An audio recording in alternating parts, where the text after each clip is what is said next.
Punjabi singer Sidhu Moosewala की हत्या के मास्टरमाइंड लॉरेंस बिश्नोई गैंग के कुख्यात गैंगस्टर गोल्डी बरार को पकड़ने के लिए एनआईए ने जाल बिछाया है।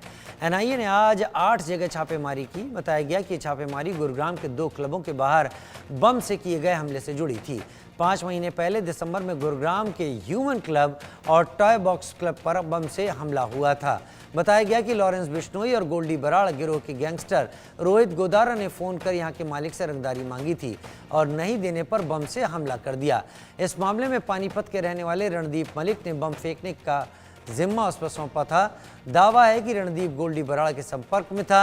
अब एनआईए ने छानबीन कर इस मामले में लॉरेंस के गुर्गों की लोकेशन ट्रेस कर ली है। पूरी रिपोर्ट देखिए।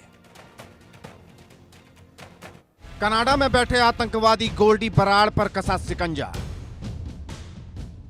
हरियाणा, यूपी में कई ठिकानों पर एनआईए की छापेमारी। गुरुग्राम में नाइट क्लब के बाहर धमाके की जांच में जुटी एनआईए। अमेरिका में बैठे गैंगस्टर रणदीप मलिक पर भी action. Warehouse club, human club पर हुए ग्रेनेड हमले की भी जांच तेज। दिसंबर 2024 को गुरुग्राम के सेक्टर 29 में मौजूद वेयरहाउस क्लब और ह्यूमन क्लब पर ग्रेनेड हमला हुआ था, जिसके तार अमेरिका में बैठे गैंगस्टर रणदीप मलिक और कनाडा में बैठे घोषित आतंकी गोल्डी बराड़ से जुड़े हैं। लिहाजा उनके करीबियों और संदिग्धों के निशाने पर एनआईए ने सुबह सुबह छापा मारा। आतंकवादी संगठन बीकेआई यानी बब्बर खालसा इंटरनेशनल से जुड़े आतंकी सतिंदरजीत सिंह उर्फ गोल्डी बराड़ के कई ठिकानों पर छापे मारे गए और करीबियों से पूछताछ की गई। इस छापेमारी में एनआईए ने 8 अलग अलग जगहों पर तलाशी ली और वहां से कई इलेक्ट्रॉनिक डिवाइस और संदिग्ध दस्तावेज बरामद किए। इन सबूतों को अब जांच एजेंसी खंगाल रही है ताकि इस हमले की पूरी साजिश का खुलासा किया जा सके। इस मामले में पहले ही कई आरोपियों से हथियार, गोलियां और विस्फोटक सामग्री बरामद की जा चुकी है। आपको बता दें, 9 दिसंबर 2024 को गुरुग्राम के सेक्टर 29 में मौजूद वेयरहाउस क्लब और ह्यूमन क्लब पर ग्रेनेड हमले हुए थे।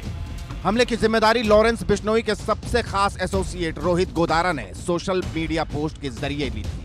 एनआईए जांच में खुलासा हुआ है कि अमेरिका में बैठे रणदीप मलिक और गोल्डी बराड़ इस हमले के मास्टरमाइंड थे।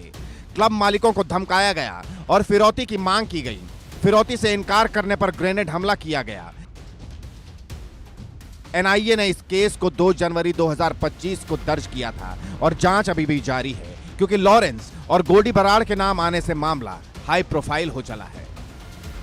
साल 2024 दिसंबर में हरियाणा के गुरुग्राम के सेक्टर 29 में 2 क्लब में ग्रेनेड से हमला की गई थी, जिसकी जिम्मेदारी लॉरेंस बिश्नोई के सबसे खास एसोसिएट रोहित गोदारा ने लिया था। रोहित गोदारा के साथ रणदीप मलिक ने भी इसकी जिम्मेदारी ली थी। इस पूरे मामले में साल 2025 के 2 जनवरी को केंद्रीय जांच एजेंसी एनआईए ने मामला दर्ज कर इस पूरे मामले की जांच में जुट गई थी। मंगलवार को केंद्रीय जांच एजेंसी एनआईए इस मामले को लेकर 8 जगहों पर अपने सर्च ऑपरेशन को अंजाम दे रही है, जिसमें उत्तर प्रदेश और हरियाणा के लोकेशन शामिल हैं। एनआईए की इस कार्रवाई से एक बार फिर साबित हुआ है कि अंतर्राष्ट्रीय आतंकियों और गैंगस्टर्स की साजिशें देश के भीतर भी सक्रिय हैं, जिन्हें जड़ से खत्म करना जरूरी है। Bureau report, India news. Pakistan